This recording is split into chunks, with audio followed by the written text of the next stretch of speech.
We may be guiding the largest. We may be guiding the.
Largest ecosystem restoration project in the world, sounding the wake-up call on a Category 6 hurricane, producing more tech diversity than Silicon Valley, and transforming one of the most important cities in the U.S. But FIU talent also knows that making a real impact on the big challenges we all face means entering the arena, being in the room where it happens, and leading our nation's research progress. So we're doubling down on the District of Columbia. We're here to provide diverse approaches to our federal research partners and in the halls of Congress, to convene our research collaborators from across the U.S. while creating engaging academic experiences for our students and bringing the magic of Miami to the nation's capital. FIU is a leader, redefining the American Research University, delivering on educational excellence, high social mobility, and high research impact. So join us and experience FIU.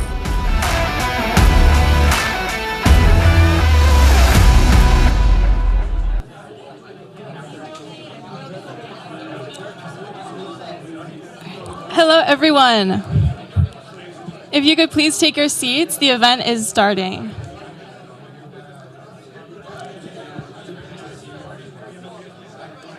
If everyone could please take their seats.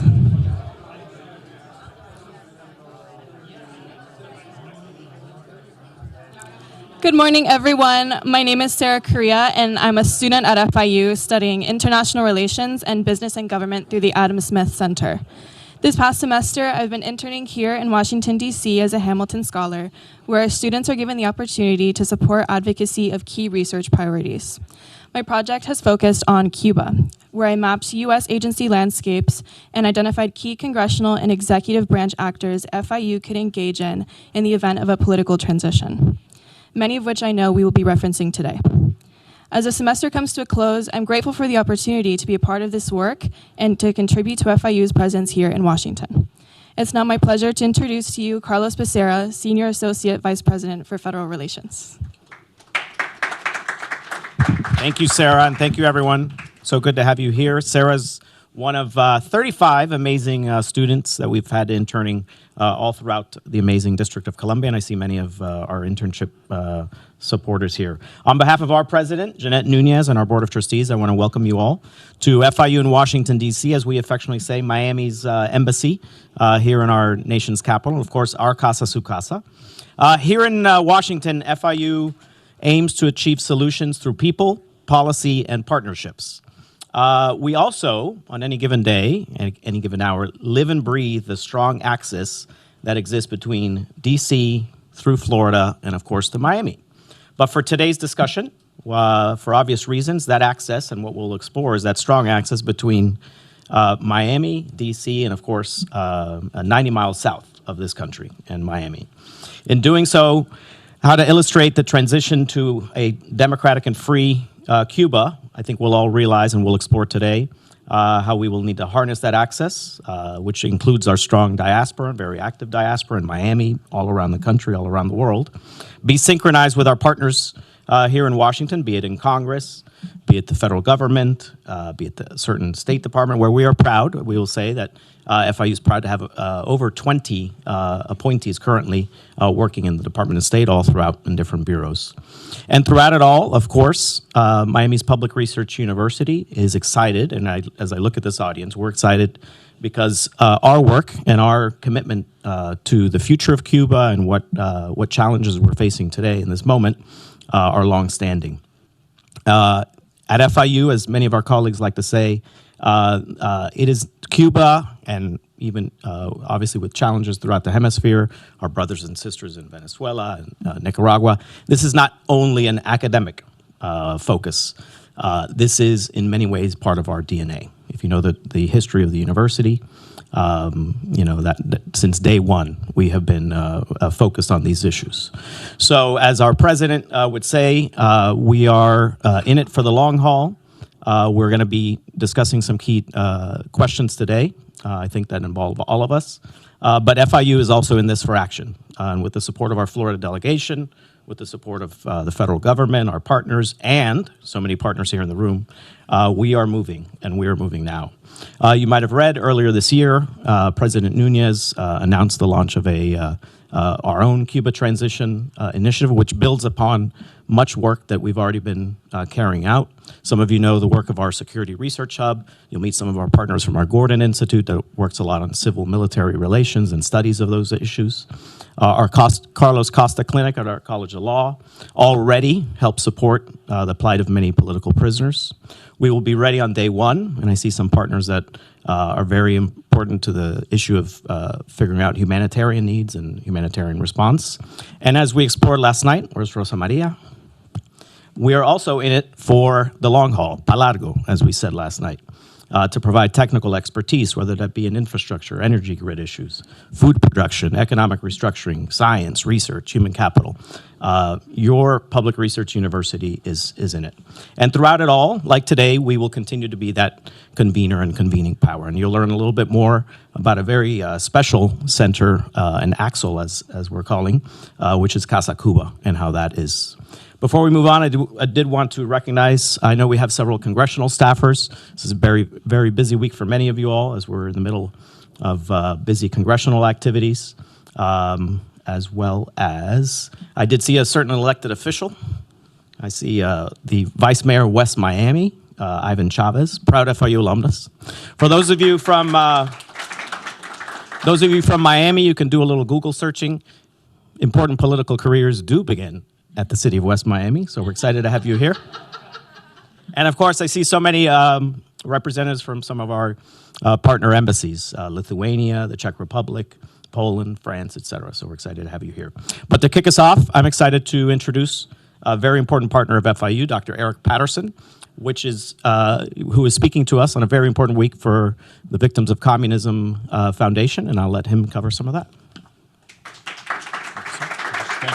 Thank you. Well, it's a pleasure and an honor to be here with all of you today for this very, very important event. And in my heart, what I say is, let the dominoes fall. Nicaragua, Venezuela, Cuba, and then continue the fight against Marxism in all of its forms across the region, because it's anti-faith, it's anti-family, it's anti-human. And so I can't wait to actually hear from our panel today about this constructive approach.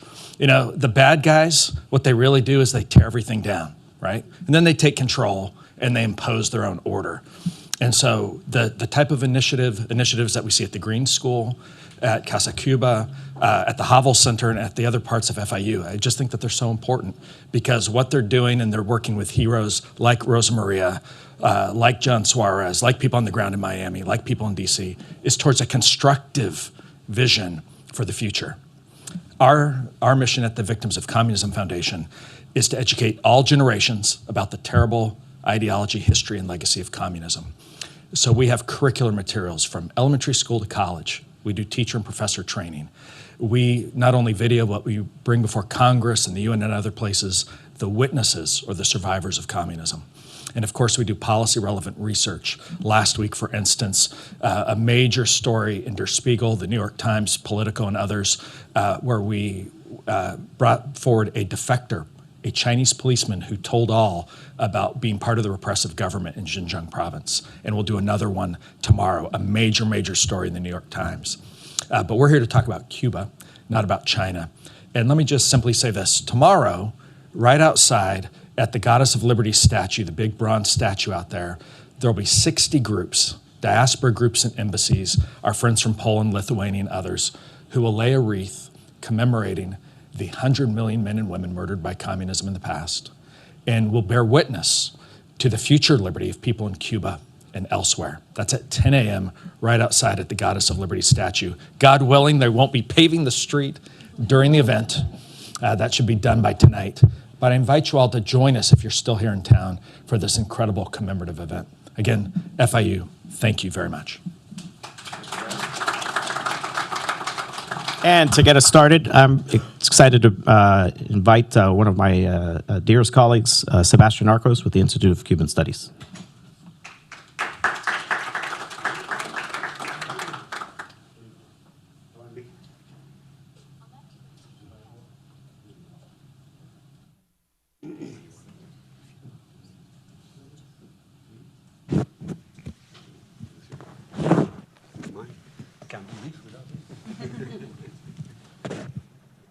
Hi, good morning. Thank you very much all for coming.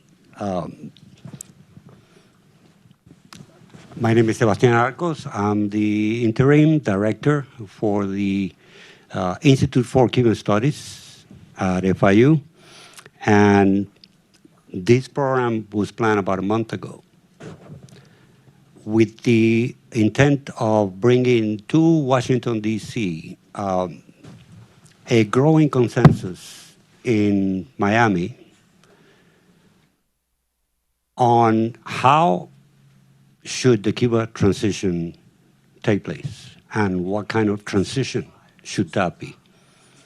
It's an important topic because we have been bombarded by contradicting statements from the media.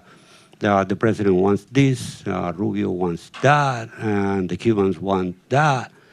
And I think it's important to listen to what Cubans in Miami, the largest concentration of Cubans outside the island, and what Cubans in the island think about this transition and how we should go. So I have invited today two sides of this consensus. One is Rosa María. Rosa María, she doesn't need introduction, but I will anyways introduce her. She's a human rights defender, founder and leader of Cuba Decide, a citizen mobilization initiative for systemic change in Cuba. Systemic change in Cuba, and currently serves as Executive Director of the Foundation for Pan-American Democracy, Honorary President for the Latin American Network of Youth for Democracy, elected by the OAS member states as Commissioner to the Inter-American Commission on Human Rights for a 26-29 period. She has a bachelor's degree in physics, from the University of Havana, diversity there, and a master's in public administration and global leadership from Columbia University.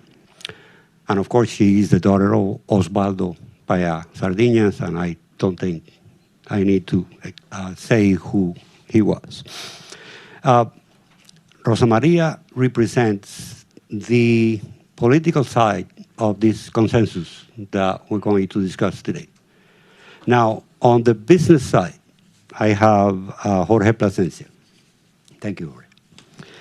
Jorge is a globally recognized entrepreneur, business executive, civil leader with more than 3 decades of experience across marketing, media, entertainment, and sports. He's the co-founder, chairman, and CEO of República Havas, one of the nation's leading creative and communications companies. He has held senior leadership roles at Univision, Radio, Estefan Enterprises, and the Florida Marlins. He currently serves as board chair for the Miami-Dade College Foundation, sits on several boards, including the Adrienne Arsh Center for the Performing Arts, Facts About Cuban Exiles, and there's more. Good stop there. And he's a member of the Council on Foreign Relations and the Florida Council of 100. He represents the business side of this consensus. And I noticed that there was a consensus building when I attended a meeting that was sort of a second part of a meeting that you had attended earlier, where a number of Cuban American entrepreneurs were discussing what would need to happen for the Cuban American capital to flow back into Cuba. And it was clear that there was a consensus there.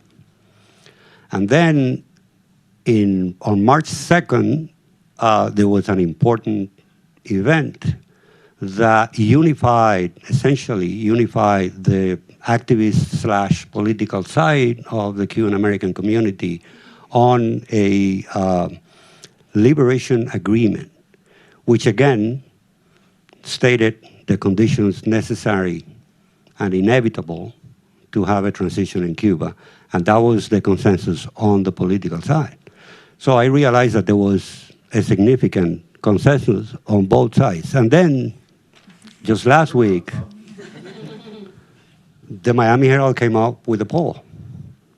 And this poll included about 800 members at random of the community. And surprise, surprise, 80% of the Cuban American community agrees essentially on the same consensus. So we can speak of a Miami consensus regarding transition in Cuba.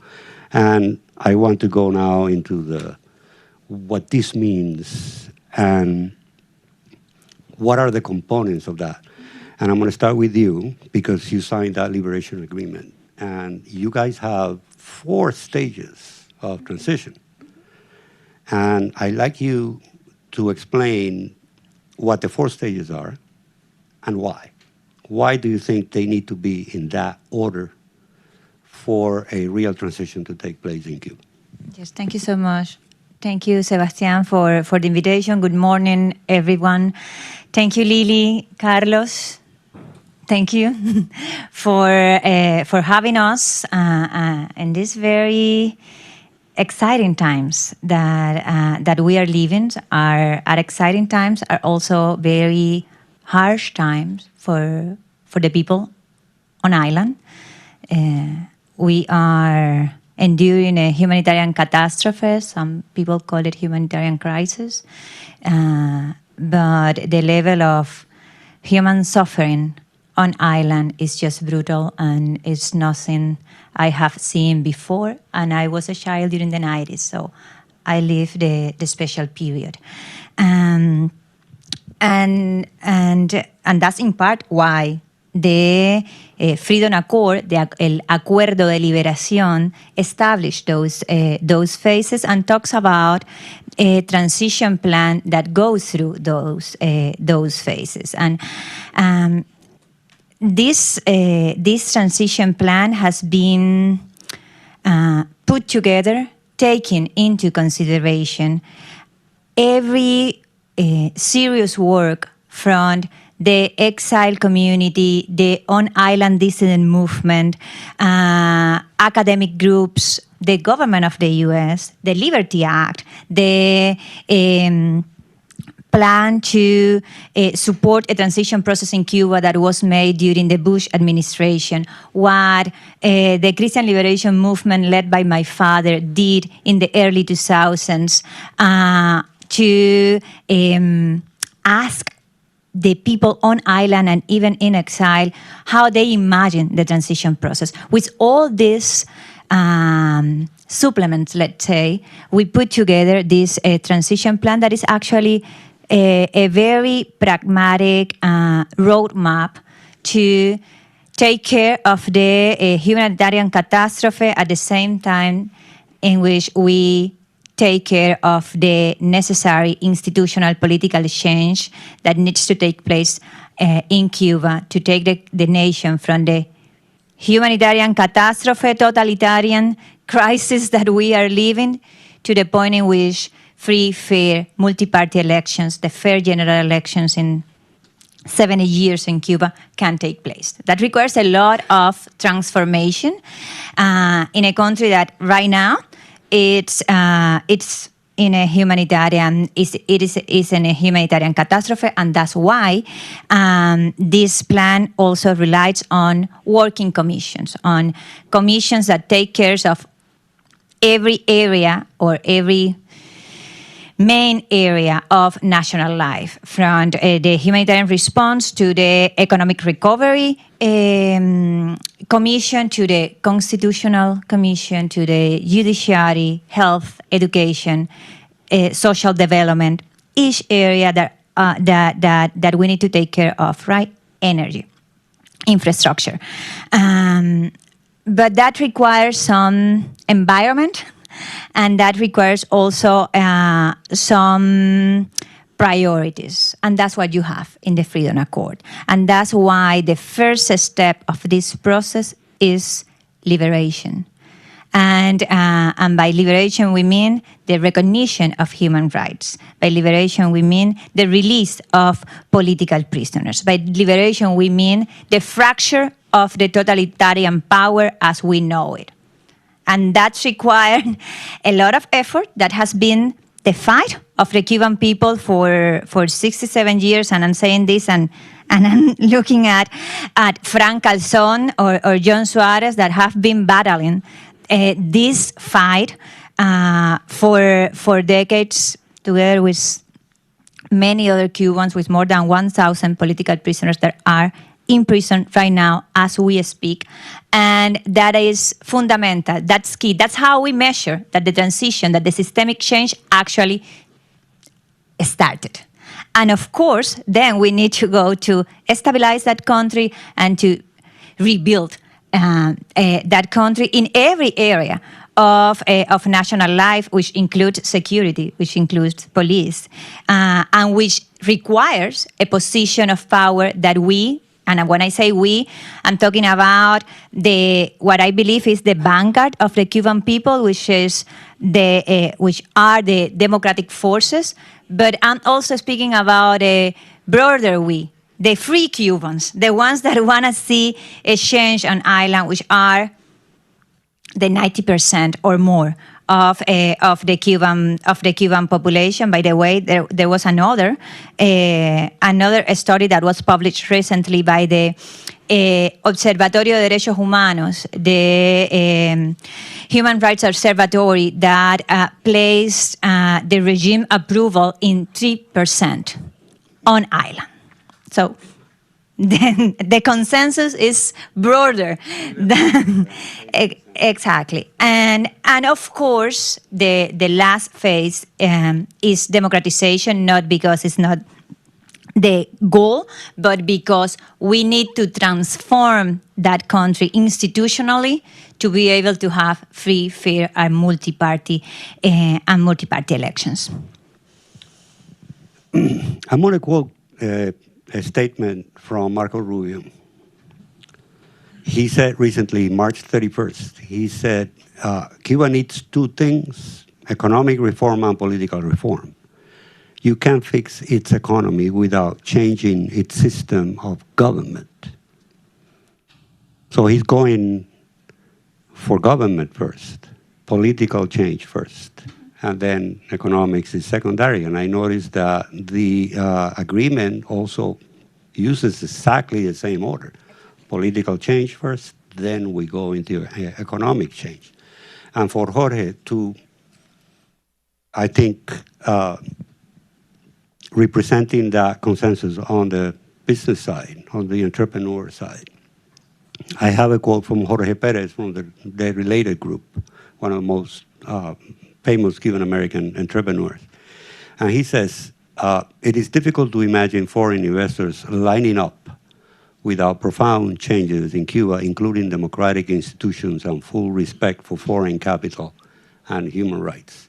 Again, he uses the same priority.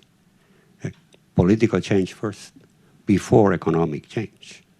Absolutely, there's a consensus, I feel, and thank you, Sebastian, for the invitation and for including me. I'm honored and privileged to be up here with both of you, both personally and what your fathers both represented too, and your families. So I have to say that, and I have to speak to my parents really quick. My mom died 2 years ago. My father died 21 years ago. Both of them, 21 years ago and 2 years ago. Their biggest focus, wish, dream was of freedom in Cuba. So I sit up here today in our nation's capital speaking on behalf of my parents and speaking on behalf of all of those that came before us that aren't going to witness freedom in Cuba. They're going to witness it from heaven, but they fought so hard, right? So I have to say that. I was at that meeting you were talking about. I was invited to this meeting. It actually took place in Palm Beach. And it was a very interesting crowd, right? A very diverse crowd of folks. And it was both regarding Venezuela and Cuba. The Cuba conversation was very much, and it was kind of the start of a lot of these conversations. This was like 2 months ago. And it was the start of a lot of these conversations where I think a lot of us got hit in the face with, you know what? No, it's not going to happen. It's not going to happen until there's freedom, right? It's not going to happen until there's democracy in Cuba. And I know that the government, Cuban government, had put out that Cuban Americans can start doing business in Cuba if they want, and yada yada. Nobody raised their hand. Nobody raised their hand because nobody is going to raise their hand, or maybe a very few, until there's freedom in Cuba, right? And I speak to all sorts of people in the Cuban American business community, and there is excitement with what's happening. There is a lot of hope with what's happening right now. There is a lot of, seeing Secretary of State Marco Rubio, those of us that have known him for many, many years, ever since his days in West Miami, as Carlos was saying, when he was a council member of West Miami, and to see where he's at now, right, as our Secretary of State. If this is ever going to happen, obviously it's this moment, right? It's this moment, and we're very confident it's going to happen. But again, there's not going to be investment in Cuba. There's not going to be any opening up on our part of doing business until we're on that clear path, right, to those free, fair, and democratic elections that Rosa María spoke to, right? And that's clear. And like you said, we were together the other day at President Núñez's home in Miami at FIU when that poll had just come out that day, right? And it was so validating for what we had discussed, and it was so validating for what we had continued to say the last weeks and months, right? But to see that, to read that 80% of Cuban Americans in South Florida feel that that's the case. I just think it's so validating, and I think it's validating to this administration too, right? That once this happens, there's going to be a lot of commitment from a lot of people, And precisely, I want to talk about commitment because, as Rosa María said, Cuba will need to rebuild from the ground up everything. Everything. We're not even talking about rebuilding human consciences and citizenship. That's going to take longer than building electrical power and fixing the pipes. That seed money, the first money that is going to flow into the island, I have no doubts it will be Cuban American money after the conditions are set. The conditions for freedom are set. Then the money will flow in. But that money at the same time acts in a way as a canary in a coal mine for the rest of the U.S. investment money that will eventually flow. If the Cuban Americans don't go, the U.S. capital won't follow. So Cuban Americans have a big responsibility in saying, yeah, now is the right time. Now is the right conditions to do this. So jump the water is great. No, and I think there's going to be a lot of partnerships and collaboration, right, between Cuban Americans and others that are going to want to invest in Cuba, but they're going to want to join forces, right, with Cuban Americans, right, with folks that know the island, know the history, have family there, have whatever it is, right, relationships. So I think that's happening. That's going to happen. Personally, I've spoken to a number of very wealthy, some of our wealthiest Cuban Americans. You can look them up, and there's a commitment. There's a commitment, but again, like you said about Jorge Perez, it's once we have freedom. It's a very clear, I think, commitment to go only when the right conditions are in place. And going back to consensus, and this time going back to the island, El Toque carried out a very informal poll. It's very difficult, if not impossible, to poll inside a totalitarian regime, but El Toque has thousands of followers, and they did an informal poll on January 12. And guess what they found? They found that essentially the Cubans have the same priorities that Cuban Americans have. And the number one priority is the release, immediate release of all political prisoners on the same day, not a group and then another group next month, all of them on the same day, immediately, and that will be the first signal that the government is at least considering to negotiate in good faith. And the second condition that they noted was guarantee respect for civil and political rights, because it makes no point to release political prisoners if you don't at least suspend the legal system that put them in prison in the first place. You can release them tomorrow, and they can go back the following day. And you mentioned at some point that the connections between the exile community, the political side of the exile community, and the dissident movement inside Cuba is strong and is effective and is on a day-to-day basis. So can you talk a little about this coincidence of consensus both in and out? Yes, of course, and I think that it's more and more obvious that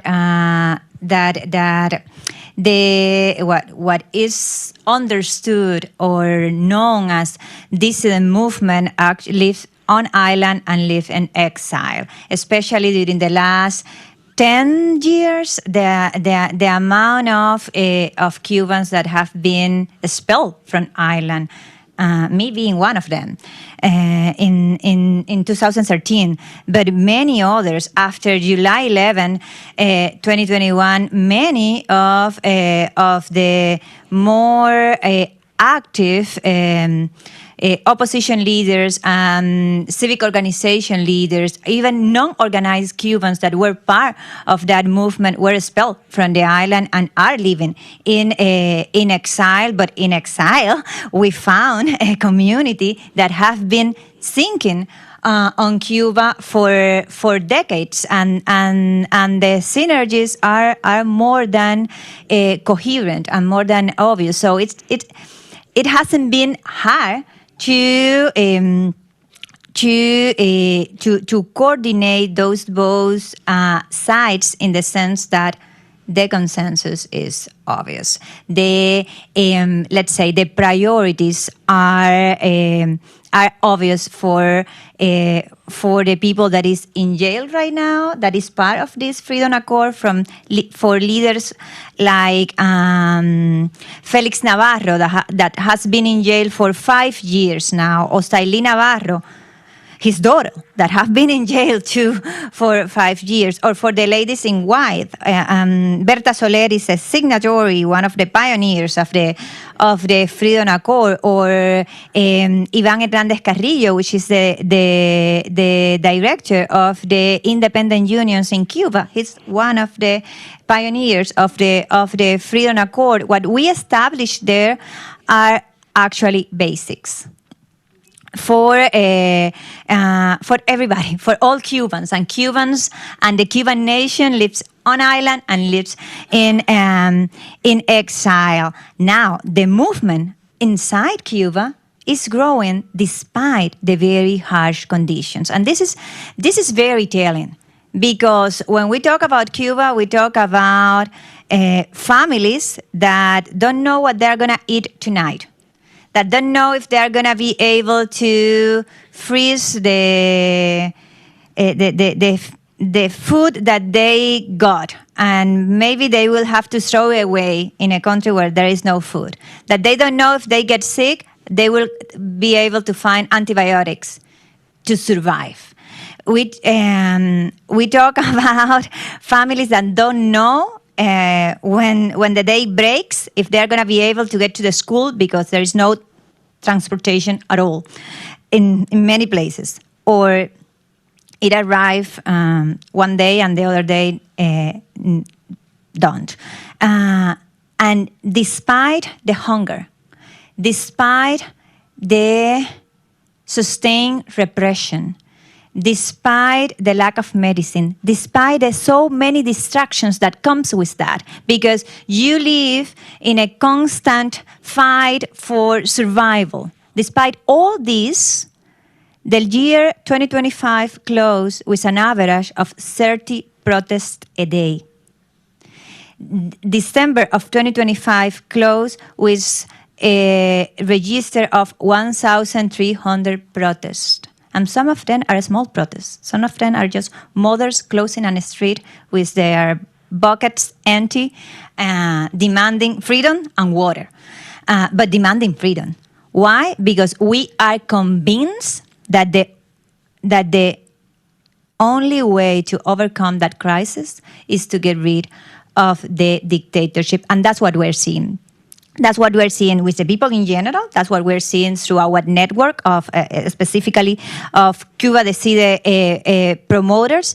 But that's also what we are seeing in the street. So this is a very I would say this is a very Cuban. This is a very organic process, and I think that that's important because we are going to discuss, and you already mentioned what Secretary Rubio has been saying, what President Trump has been saying. I'm personally very grateful of the actions of this administration, and I believe that that's also a consensus and within the Cuban nation on and off island. We are grateful for the pressure. We welcome the pressure because the pressure is key. It's key, it's necessary, but it's not enough. The protagonist role in this fight needs to be played by the Cuban people and is being played by the Cuban people. I just mentioned the numbers about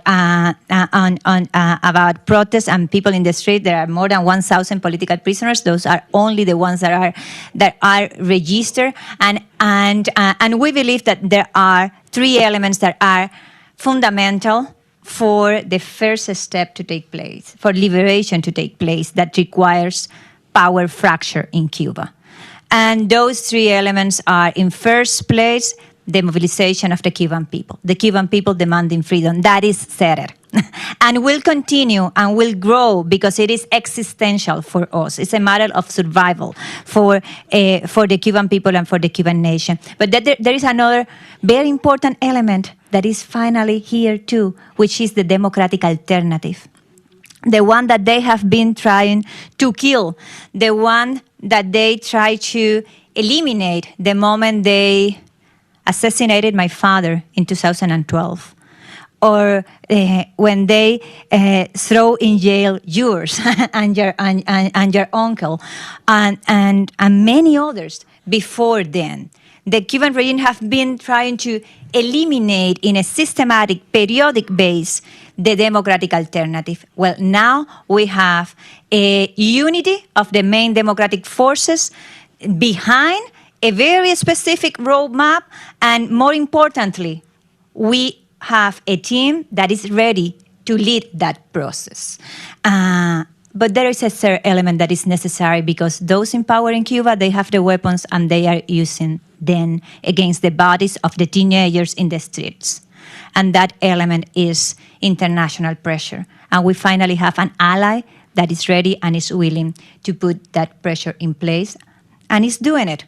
And that's the U.S. government under the leadership of President Trump and our very own Secretary Rubio. So, of course, we're grateful. And I personally believe that the combination of these three elements is soon going to bring that first phase. Absolutely. We would not be here if it wasn't because this administration decided that the United States was no longer going to be a passive observer of the conditions in Cuba and will instead become an active agent of change, pushing to precipitate change.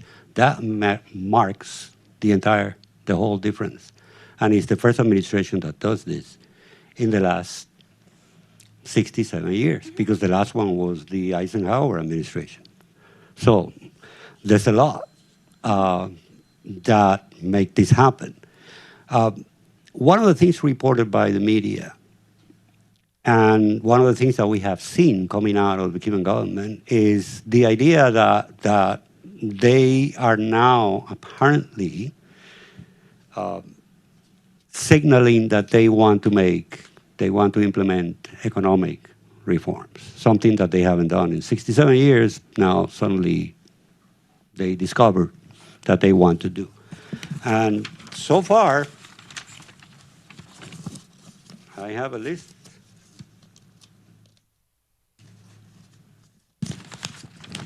These signals that they have been sending.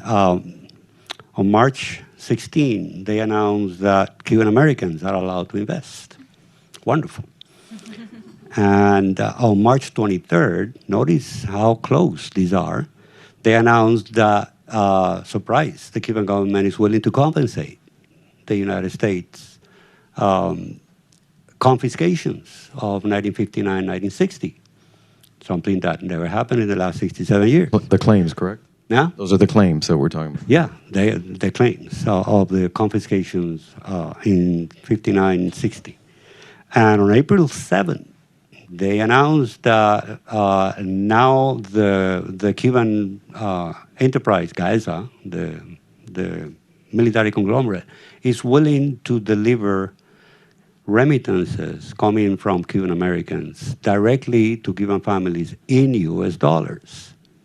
Something that I think successive administrations have been asking the Cubans to do, and they have always refused to do.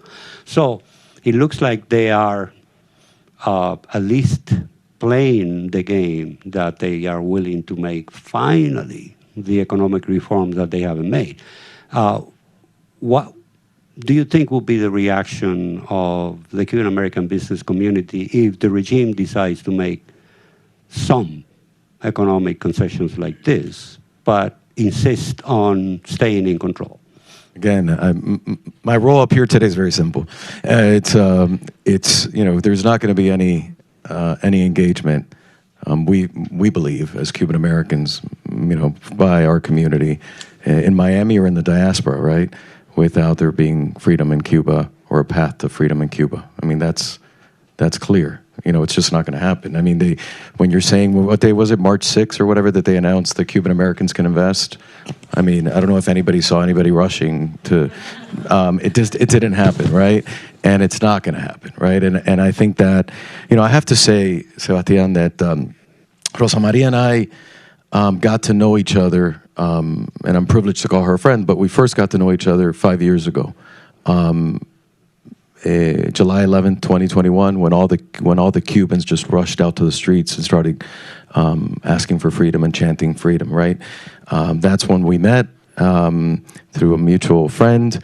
And, like I was saying last night, it was friendship at first sight, really, because there was a bond and a connection about what her goal was and her dream for Cuba with mine as a Cuban American that's never stepped foot. I have been to Guantanamo, but I've never stepped foot on the island, on the other part of Cuba. And I have to say this because I think what we're living today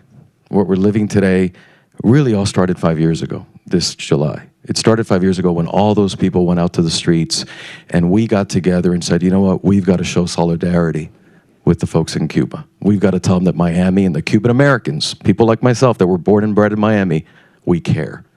And we're there for them, right? And we got with, at the time, it was Rosa María, John Carlos Canela, a dear friend, an actor, singer, and a number of us got with President Pumariega at Miami-Dade College, the Freedom Tower. We had that rally, you may remember, about, thousands of people showed up outside the Freedom Tower, right? And what were we saying? Si Cuba está en la calle, Miami también. If Cuba is on the streets, Miami is too, right? But that was the first time, because we'd lived Elian Gonzalez, we'd lived moments, right, throughout our Cuban American, I was in a documentary. The next year will be 30 years that I was in this documentary called Café con Leche, Voices of Exiles' Children. And it was the first documentary that I think it was, back then, I was 23, it ignited in my generation this connection to Cuba and our roots. We'd grown up in the United States. Yes, our parents, grandparents, aunts and uncles, we lived in a very Cuban home maybe, but we were American. That documentary was what ignited it in us, right? Café con Leche. Fast forward, there's been moments. This thing 5 years ago, I think is what shifted so many things, both on the island but here. And that's why I really believe that the change that's happened over the last 5 years in the Cuban American communities, exile community, but also those of us born here, that's why we've gotten so militant about this, right? Because it's too long. Our parents have suffered too long, our grandparents, our families, so many families. Just this week, we were at a place in downtown Miami, and this has happened to me a few times with Rosa María now. It happened to me with two of my employees that are from Cuba. They moved to the United States. They're married. They work for República out of North Carolina. And we were at a retreat in Miami that they came down. We got our whole staff together in January. And we were at a retreat. And we started talking. And I asked them, oh, have you heard of Rosa María Payá? Their face lit up. And they said, that's our hope, right? But I said, do you want me to, can I FaceTime her? Oh my, so I FaceTimed her, she answered, and they were crying, and for the press, I have a picture of this, because people may not, I have a picture of them crying and their eyes all, but where I'm going with this is, that's the shift that has happened over the last 5 years, and that's why I believe that the answer to everything you just offered up, which I hear you, but no, we want democracy in Cuba, we want freedom in Cuba. We want a new day for the Cuban people. We want, look, my family left in '61. Our family's businesses, both on my father's side and mother's side, were confiscated. We were in the tobacco industry for almost 100 years in Pinal del Rio, the Plasencia family. Almost 100 years, and my great-grandfather left the Canary Islands to start our family's business in Pinal del Rio in 1865. It was seized in 1961. Almost 100 years of entrepreneurship, of hard work, of determination, of growing a family. It was all seized and taken away, right? My mom's side, my grandfather in Havana was one of the owners of Gawi, the soft drinks, right? Very successful company, seized. It's unacceptable. We want to go back and rebuild, but we're going to go back and rebuild once it's free and democratic. the right conditions. I have more questions, but not enough time. I want to ask the last question before we go to Q&A, and that is, several times, several outlets have compared Venezuela and Cuba and have insisted that perhaps the administration is looking to repeat the Venezuelan model in Cuba. And they go back to the same idea that where is Cuba's Delcy Rodriguez? And this question is for both of you. Very simple. Is the Venezuelan model now, today, in April, or not in early January, we're in April, is the Venezuelan model applicable to Cuba? Is that something that we should consider? Yes, no, why? Please. We do not need a Delcy Rodriguez in Cuba. That's not necessary or desired. There are very important differences between Cuba and Venezuela in the way in which power is implemented and exerted. We have linked destinies, for sure. And as Secretary Rubio has said, the colonization process of Venezuela by the Cuban regime started more than 20 years ago and has been one or the definitive element on the collapse of democracy in that country, and then in maintaining Chavez and then Maduro from the counterintelligence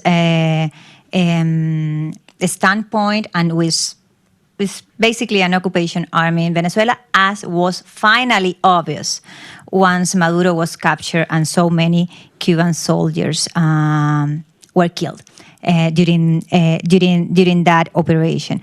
Now, we don't need to maintain the Castro regime to change the Castro regime. Actually, that would be counterproductive. And we don't need it because we have a plan. And we have the resources, the team, the people that is ready to implement that process. And because it's just non-real, that if you maintain portions of the Castro family or their representative, you are going to be able to move the country towards the systemic change that is necessary. So yes, the Castros needs to leave, their representative need to leave, and that's not saying that we are starting from zero and erasing everything. Of course, that the bureaucratic structures that exist in Cuba are those of the regime, and those will have to work for a while. And the free Cubans that will enter the moment the totalitarian power fractures will have to lead those structures to dismantle some of them, to transform some of them, and to create some new structures to be able to democratize the country. And that's what a transition process is, and we are not inventing it. It has happened before. Actually, we have the luxury of, and you're an expert on that topic, of studying what have gone right and what have gone wrong during other transition process, just not to repeat the mistakes and to be able to have a successful story.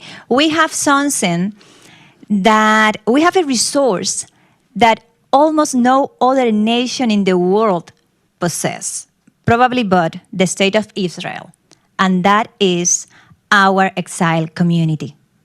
Our very successful, very organized exile community, and large exile community that never disconnected from their brothers and sisters on island, and that is ready and willing, we just heard it, to support that process and to be part of that process as the Cubans they are. So the way to do this, and again, I'm not saying that it's easy.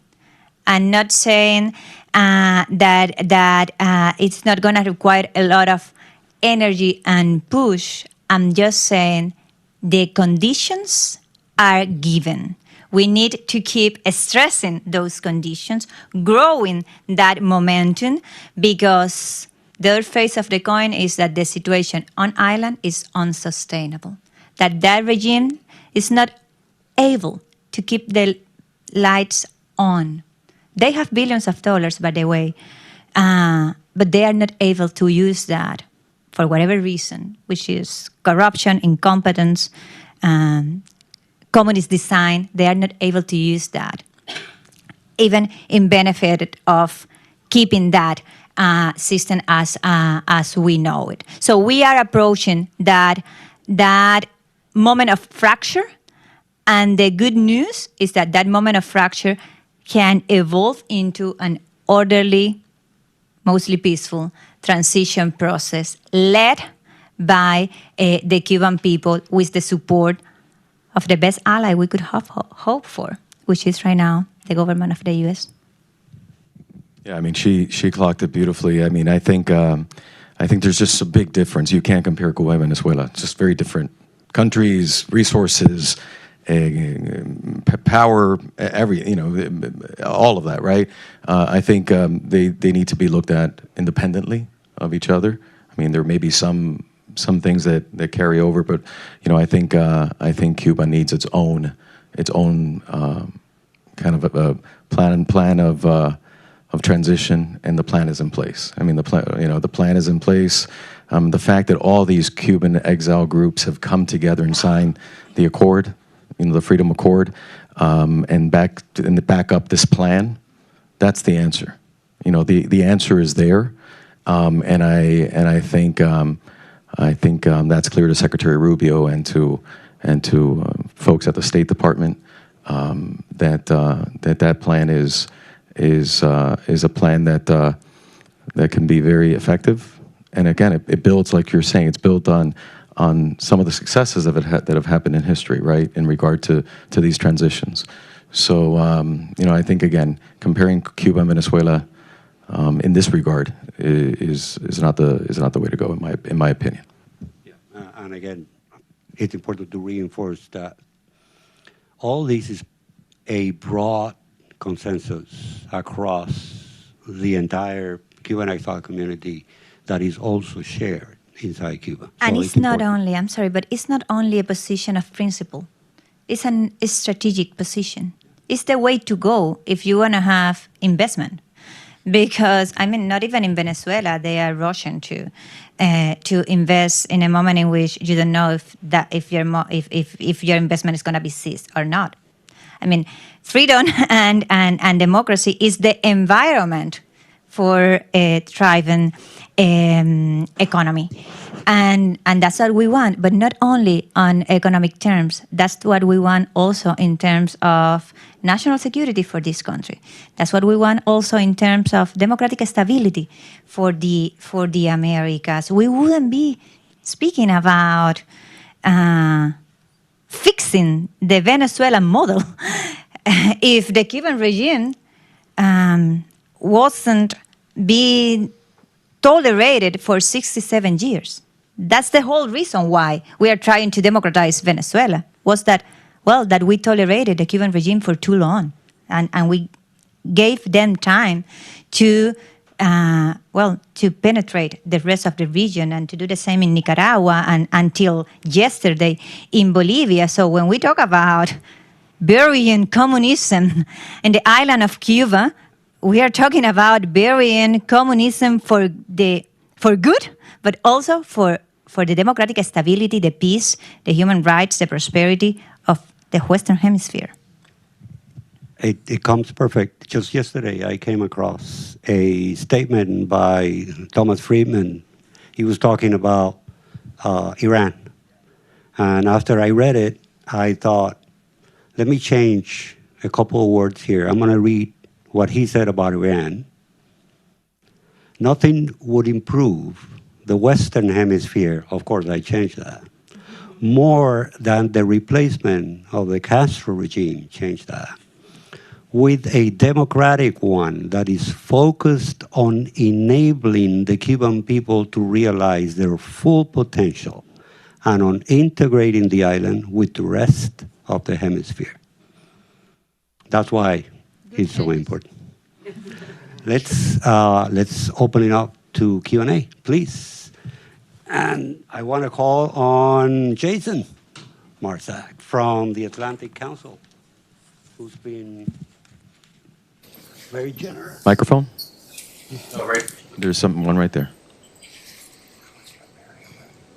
Excellent. Well, thanks so much. Jason. Great, Sebastian. Great. Thanks so much. Thanks so much to you and to FIU for their FIU's continued leadership here. It's so fundamental and it's so necessary. And Rosa Maria, you're such a hero, and all that you do, I think, for Cuba and for the hemisphere as well, because freedom in Cuba has impacts not just on Cuba and the Cuban American community and the diaspora, but it helps to rid the hemisphere of a cancer that we've been dealing with for decades. And of course, Jorge, great to see you up there. Always good to see you, my Always great to see you up there. I want to go back to a comment that Carlos mentioned at the beginning, which is he mentioned the number of embassy staff are also in the room, and I'm sure also watching the live stream.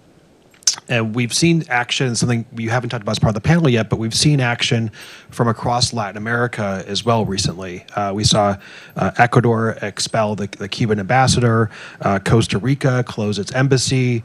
The Doctors Program, which is a program to funnel money to the regime at the expense of the Cuban people and at the expense of Cuban doctors. That program has been ended by Honduras, by Guatemala, Jamaica, Guyana, and so we're seeing a lot of movement across the hemisphere as well. And Rosa Maria, you mentioned, I think, toward the end of the panel about the fact that we're at a moment we're at this critical moment, this critical tipping point. And I think that we're in the midst of an opportunity that we haven't seen in nearly 7 decades of actually being at this tipping point. We need to now capitalize on that tipping point. So my question is for the diplomatic community that's here, what are some of the most effective ways the international community, and I mentioned some of the actions that have been taken in the last couple of months, but what are some of the most actions the international community can take to further increase that pressure on the regime and to also bring about that political change that you and Jorge have talked about, and Sebastian as well, that is such a necessary, fundamental first step in a future for Cuba. What's your message to the diplomatic community? What additional actions would you like to see? And in addition to the important work that's being taken by the Trump administration, by the United States. Thank you. Thank you so much for that question. And I think that what Ecuador and Costa Rica just did is a good example of what Latin American countries that has been the most affected after the Cuban people. The Latin American nations have been the most affected by the Cuban regime, from the creation, coordination, support for the guerrilla movement till the organized crime that is plaguing the region right now, to the political penetration and the democratic instability that the Cuban regime has fostered for decades on Central and South America and on the Caribbean. I would say, do not extend to those criminal in power the recognition that the Cuban people haven't extended. They are not a government. Díaz-Canel is not a president. So let's start by recognizing that fact. Let's start by recognizing the illegitimacy of that regime. That is something that the U.S. administration has stated very clearly too, and that has implications, of course. That has implications in at the diplomatic forums and political forums and economic forums that needs to be implemented soon. What is going, this process of liberation of the Cuban nation is happening, and it's going to happen with or without the major support of the Western democracies. But no one is more affected by this regime than specifically those Western democracies, and not only in Latin America, but also in Europe. As we speak, the largest number of foreign nationals fighting in the Russian army in Ukraine are Cubans. And as we speak, the European Union still has a cooperation and political dialogue with the Cuban regime, through which they send hundreds of millions of euros that belong to the European taxpayers to that regime, that then use it in repression and corruption, because lights are off. So, to your question, join the U.S. in this effort for supporting the Cuban people, demand for freedom. Do your own thing if you don't want to be connected to what the U.S. is doing.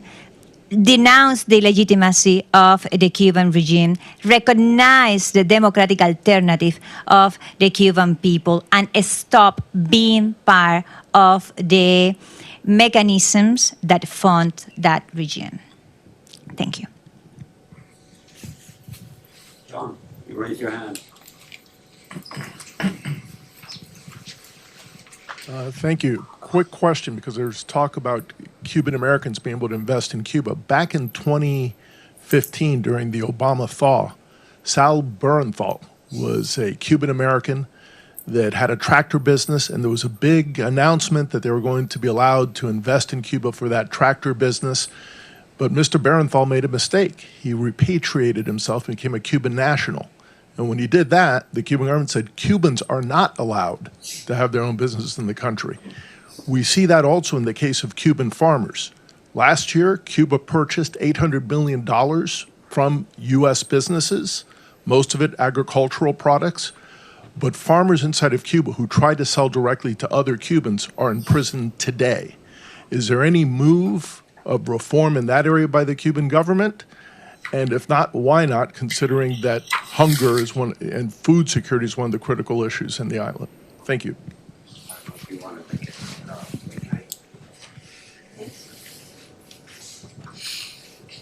67 years ago, Cuba was self-sufficient in food production. The import of food was limited to less than 20%. It was mostly things that came from the United States, Spain, turrones, that kind of thing, apples, that kind of thing. Right now, it's exactly the opposite. Actually, it's worse now. It's worse than just 80%. At some point, the Cuban government was importing the lettuce that they serve at the hotels to Canadian tourists. So there is no agriculture that we can speak of in Cuba today. At the same time that the Cuban government was investing 35% of GDP in new hotels that, of course, were under the management of the regime. That shows the priorities of the Cuban regime. So every time you hear that Cubans are hungry, or that Cubans have blackouts, or that Cubans have scarcities, it didn't start January 3rd. It's been happening for 67 years. I mean, blackouts, I think, are one of the trademarks of the Cuban regime.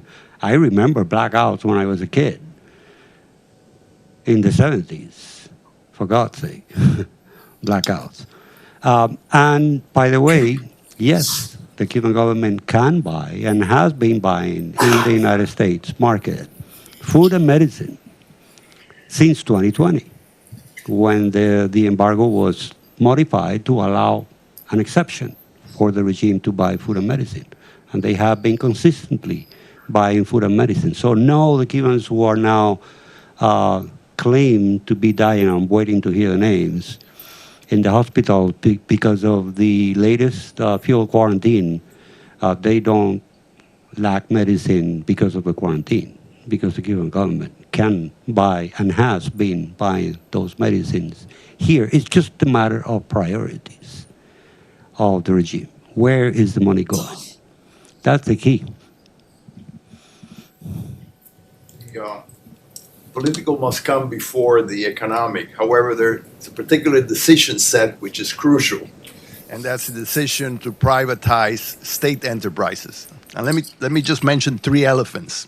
The electricity sector, which is suffered under no long-range planning and has the highest kilowatt per hour cost in the world, probably, even though it doesn't work all the time. The other one is the telecom. The telecom, and both telecommunications and electricity are leading sectors for development, are things that need to be working before people can really invest, okay? So these are leading sectors. They must be privatized. The Etexas work well because first there was an alliance with the Mexicans and then with the Italians, and it works well and so on. And right now, if it goes into international competitive bidding, according to my back-of-the-envelope calculations, it can be sold for $5 billion, which can then be put in a fund to develop small projects throughout the island to help the people, etc. Okay. The third one is the partial and slow. It doesn't have to be too slow, but it has to be very important. Is Gaesa. Gaesa is the third elephant. Okay, you have to start privatizing parts of Gaesa. Okay, Gaesa has a dual structure of apparent ownership. Half of the ownership, perhaps, is the pension plan of the armed forces. That has a little bit less illegitimacy than the other part. So again, you should at least privatize half of Gaesa. Okay. Is this in the conditions that have been has been quoted in Miami? Is this something, because this is essential? Those three privatizations of major, they will give the positive signal for people to really, really see that the regime is changed.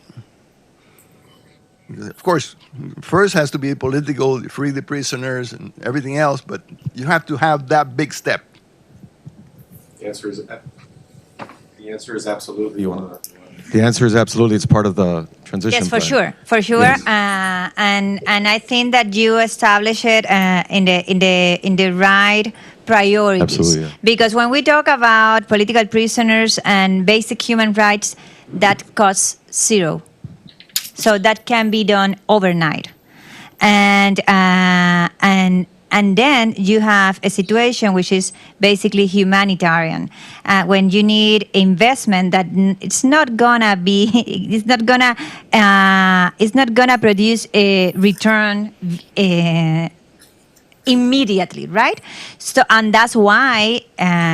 In our working commissions, yes, we have an economic recovery commission, but we also have an urgent response to the humanitarian crisis. And the humanitarian crisis is not only putting food and medicine in Cuban houses and hospitals, but it's also how we manage to keep the thermoelectricas working for that process to take place. And of course, that process needs to take place in order to fund the nascent state that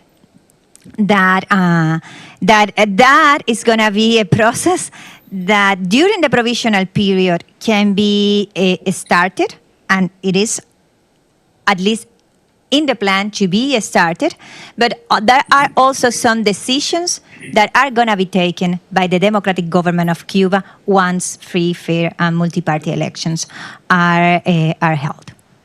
Right. So I think it's at the beginning it'll be assessing, right, all of that, right, obviously, but some of the lowest hanging fruit of opportunity is in the three things you just mentioned, the three sections you just mentioned, so that's some of the lowest hanging fruit. So absolutely, there's a lot of foreign companies from Europe and other places that have have investment there, that have entities there. So it will be looking at all of that. But like Rosa Maria is saying, some of it will be once there's a government in place that's been elected by the people, right? So there will be a transitional period, right? A stopgap of sorts, right? But then, absolutely. And again, like she's saying, this is all part of the transition plan. Yeah. So the answer is yes. One question here in the front, sir. You raise your hand. Theo, you're next. You. Hi, good morning. Thank you again for both of your presentations. My name is Maximiliano Trujillo. I'm a consultant here in Washington. I want to piggyback a little bit on that question and your reply, particularly on the business side of things. Yes, there's been many promises of reforms, and we saw it after the collapse of the Soviet Union, then 2015, and the Senate again. Nobody should believe that. First wave of any transition, freedom first. That's right. But we've seen already many examples where freedom came, there was no money behind it, people got frustrated and turned to another authoritarian system. We don't want that. So I guess I want to give the opportunity to hear more about how these waves of freedom first, right after, like the second wave, like if I don't want to say invasion, but it's a second wave of reform. It cannot wait too long after freedom first, because if the people lose faith in the first wave, you won't get to the second one. So that's what I want to allow. Put it to the panel. What is it in terms of timeline? I don't mean specifics. I mean philosophically. How do you see this working out so the people don't lose faith in this major accomplishment? Because I'm just going to use a passage from the Bible. Even the Jewish people questioned Moses after crossing the Red Sea, saying, I'm thirsty and there's no water. So that's what and I'm using the water example that you gave at the beginning. So thank you. Yes, and the provisional, the provisional state and the provisional government needs funding. And that funding is going to come from privatization, of course. When we talk about phases and when we talk about rights and freedoms first, we're talking about measures that can be done overnight. But that's not a metaphoric phrase. Can be done overnight. The only reason why people doesn't have human rights right now is because the Cuban regime will throw you in jail if you say libertad. But they just have not to do it. That costs zero money and can be done in 24 hours, just as opening the jails for the political prisoners. Then it comes stabilization and reconstruction. And that requires privatization, but that also requires, at the first stages, an investment that is not going to produce a return. It requires humanitarian based kind of resources, and our estimation is that for the first 6 months, that number is going to be between 2.5 billion and 4.4 billion.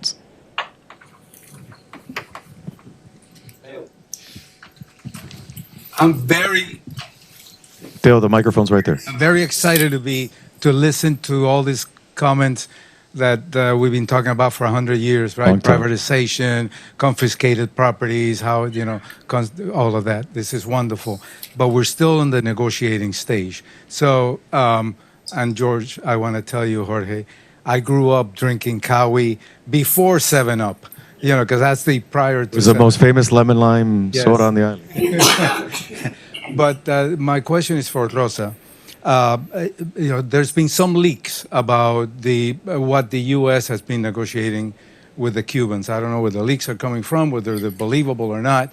But the list of the items that are being reported, that are being negotiated, which includes the political prisoners, which is great, does not include a fundamental issue that I know is close to your heart, was close to your father's heart, it's close to my heart, which is the complete dissolution of the Office of Religious Affairs in Cuba.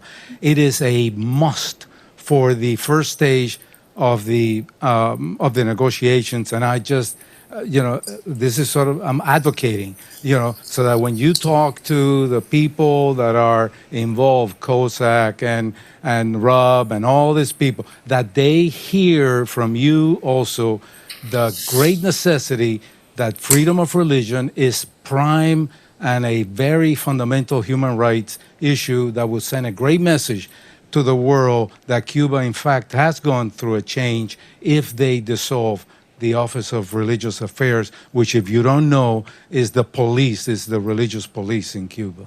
Thank you very much. And not only is Thank you for that, Bill. Not only is free, I think it's going to save money. Yeah, exactly. Well, the state probably most effective and almost the only investment that they sustain is the investment in repression. There is no fuel for kids to go to school, but for the police to go to arrest dissidents, they have cars. So, and yeah, exactly. It's not only zero investment. It's gonna save money. Yeah. A little different question, political. What do you see happening? I don't need a microphone. Thank you. Well, so they could hear you online. Happening in terms of legal or military punishment for the Cuban hierarchy that have killed, exiled, tortured, imprisoned, and starved millions of people. You want to repeat the question for folks online? The question is, how about punishment, legal punishment for the people who have been repressing for 67 years? Yeah, and the answer is justice. And among the working commissions, there is one dedicated to that. There is one dedicated to judiciary, but specifically also for what is known in the world as transitional justice, which is basically the justice for every crime or the crimes or the ones that can be judged during the dictatorships, and those will be based on international law, but also on what the Cuban people decide should be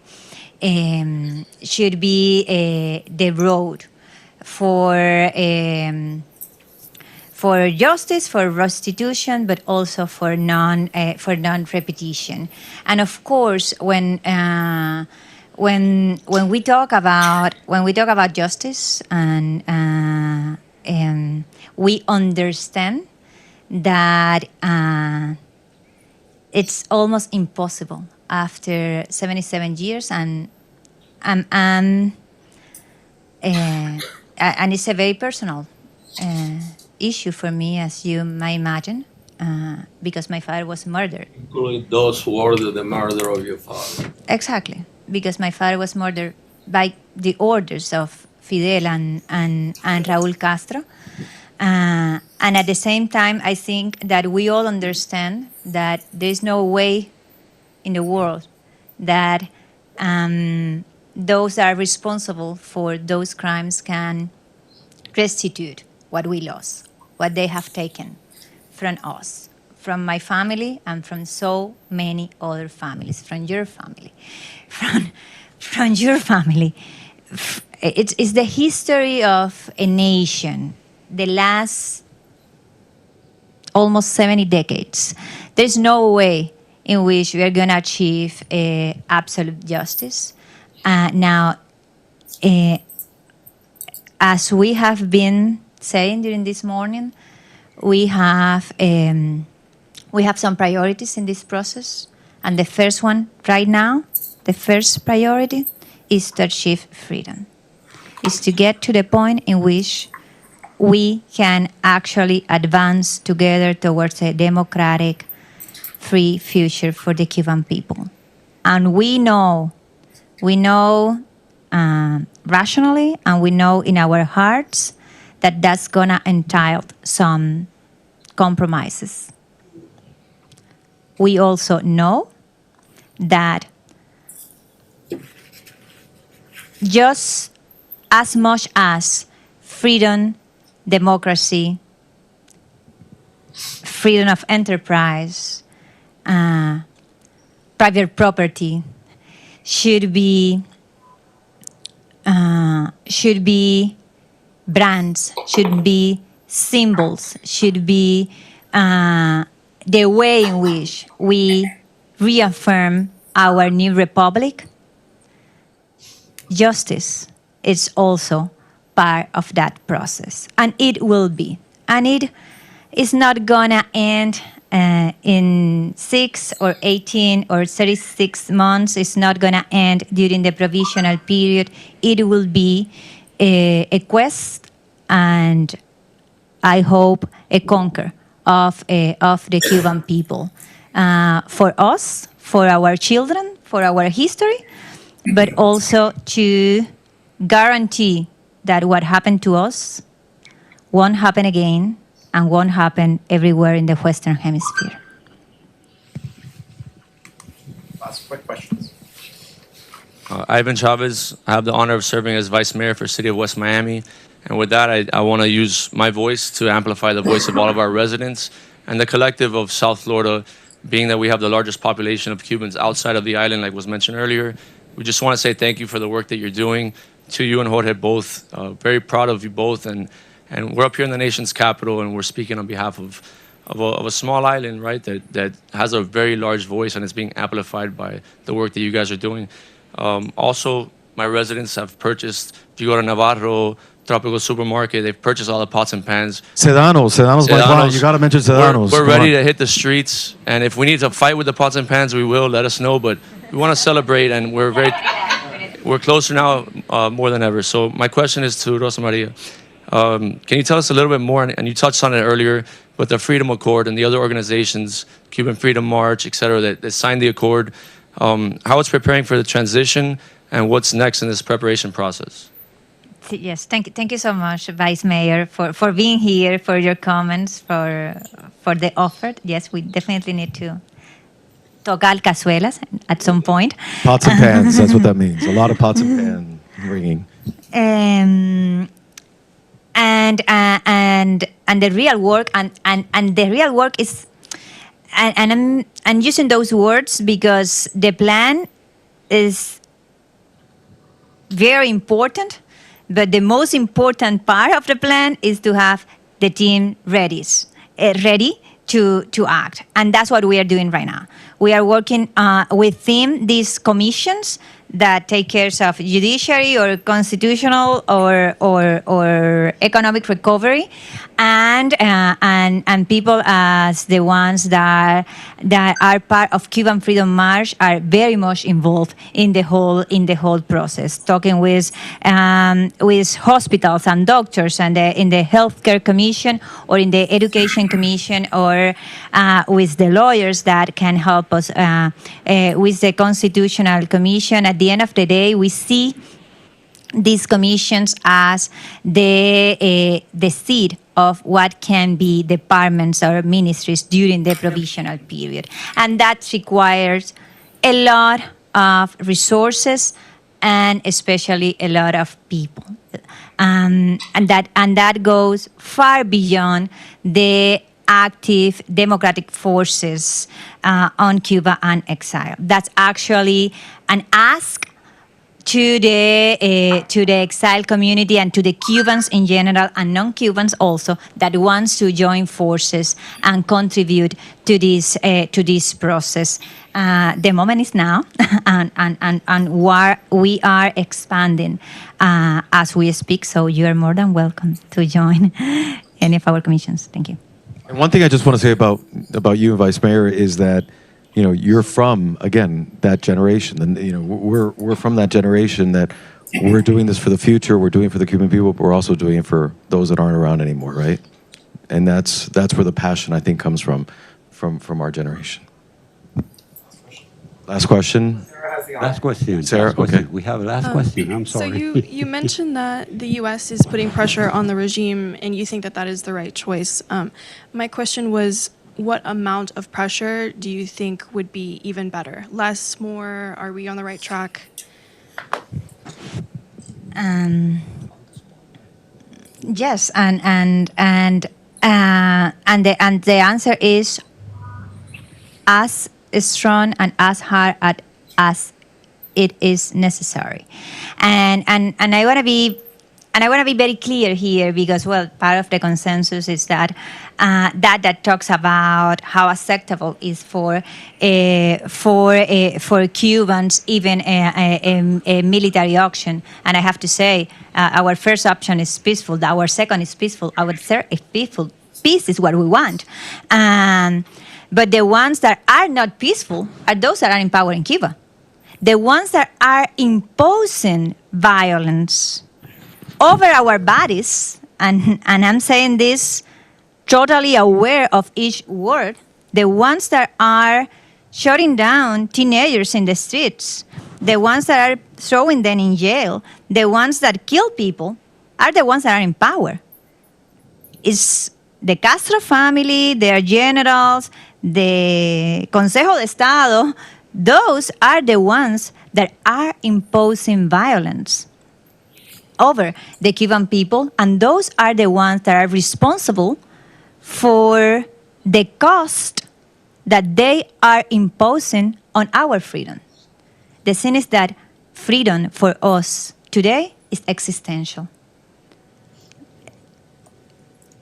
Between the years 2021 and 2024, the Cuban regime acknowledged 1.6 million less persons on the island. They acknowledge that the Cuban population diminished in 1.6 million. By the end of 2025, experts estimated that the number of Cubans on island is a little bit above 8 million. By the end of 2020, that estimated number was 11.3. Of course, that talks about a lot of people who fled. But when we talk about population diminishing, we talk about those who were born and those who died. And those numbers, those numbers are very eloquent about what is the humanitarian situation in Cuba, and about how many people have died because of that regime only in the last 5 years. So yes, this is existential. So yes, we need to see change, and we are going to do everything in our power to achieve it. Thank our panelists. We're going to do one wrap-up call, but any final thoughts? No, I just wanted to thank the panelists, and please give a hand to Rosa María and to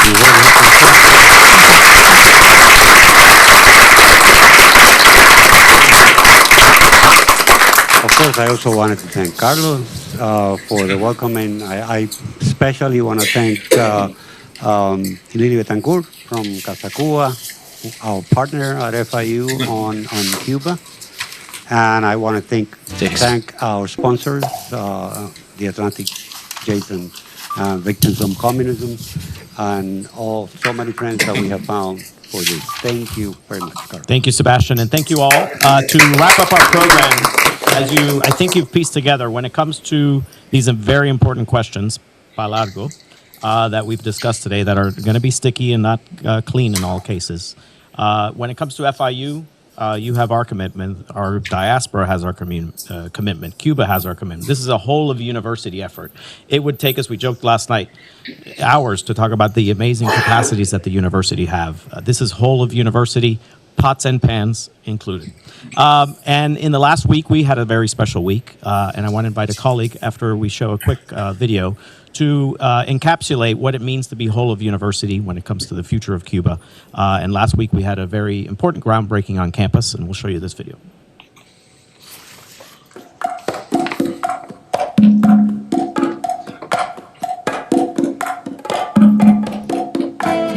And the country's first academic cultural center and museum dedicated to the Cuban American experience is on track to open at Florida International University in Miami. Casa Cuba, a cultural center that promises to be the heart of Cuban heritage. FIU unveiled the renderings of the Benjamin Leon Jr. building. Fully funded by donations, the museum will span 43,000 feet. FIU describes it as a center to preserve, educate, and connect the Cuban American community. Casa Cuba is expected to open in 2027.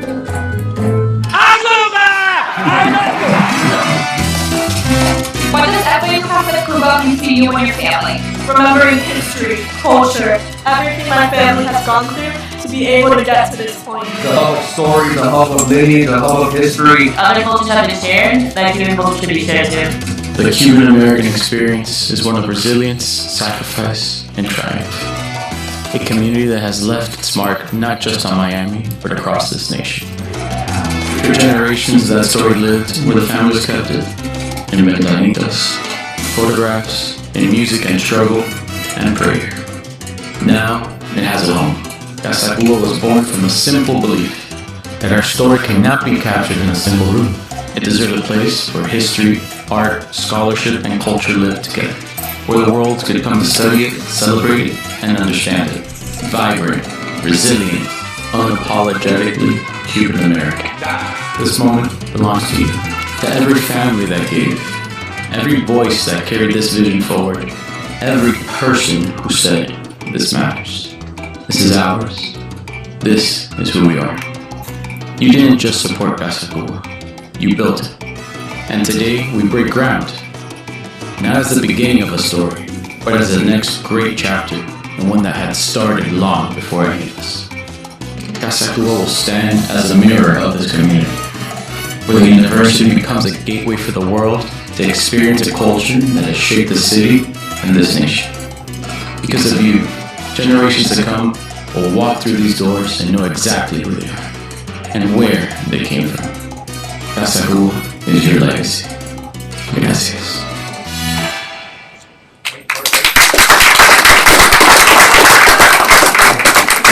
I did forget one programming note, but before I introduce my colleague, many of you, I think, will be in Miami the week of May 5th through 8th, or the days of May 5th through 8th. Randy Pestana is with our Gordon Institute for Public Policy. We will be hosting, with many of our partners here, the Hemispheric Security Conference.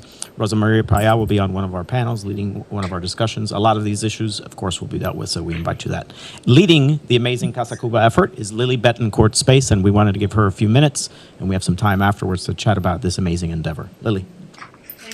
Thank you, Carlos, and thank you, panelists, for what is always riveting and informative. We appreciate so much the opportunity to hear from you directly. I also would like to invite you, if you are here for that event at the Frost Art Museum on the FIU campus, there will be an exhibition on Cuban masters because FIU's reach on all things Cuban is deep and also wide. And so, I don't want to take too much of your time because really we were here to hear about these really substantive things that we're talking about and that are ongoing. But Casa Cuba does represent, as Carlos mentioned, a commitment from the university to Cuba, to the issues related to Cuba, to Cuban art, to Cuban culture, Cuban music. It also represents a commitment by the Cuban American community, as Jorge mentioned this morning, a commitment that our parents made to us to make sure that we understood our culture, but also that we had a responsibility to one another, to our brothers and sisters on the island.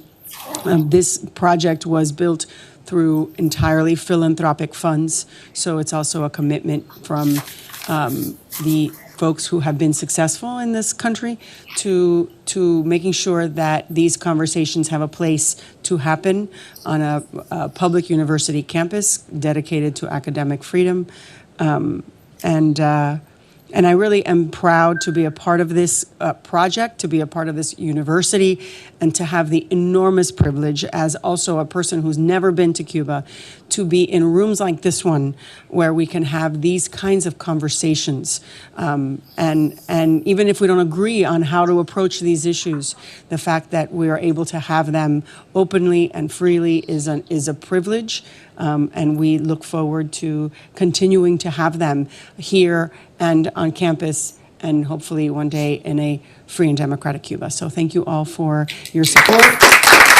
you.